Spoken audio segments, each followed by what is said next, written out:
ঘূর্ণিঝড় রিমালের তাণ্ডবে বাগেরহাটের রায়েন্দা মাছুয়া ফেরিঘাটের রায়েন্দা অংশ এবং সংযোগ সড়ক ব্যাপকভাবে ক্ষতিগ্রস্ত হয়। সড়ক ক্ষতিগ্রস্ত হওয়ার পাশাপাশি বিভিন্ন অংশ নদীগর্ভে বিলীন হয়ে যায়। এ কারণে রিমালের পর থেকে বাগেরহাটের শরণখোলা ও পিরোজপুরের মঠবাড়িয়ার মধ্যে ফেরি চলাচল বন্ধ রয়েছে।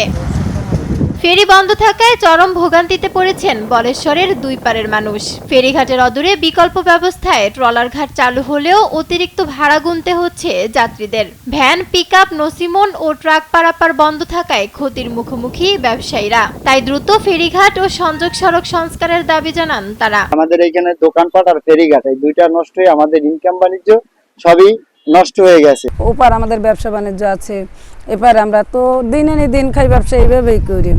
আমাদের যদি এইটা একটু তাড়াতাড়ি ঠিক করে আমাদের ব্যবসা বাণিজ্য একটু উপকার হয়।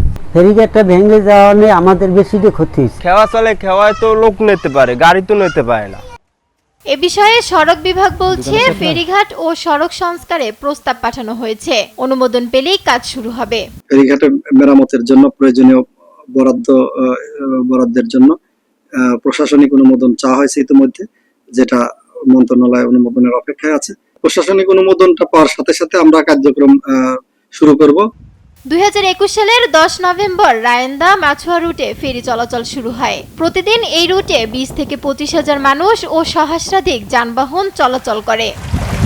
নিউজ ডেস্ক, দেশ টিভি।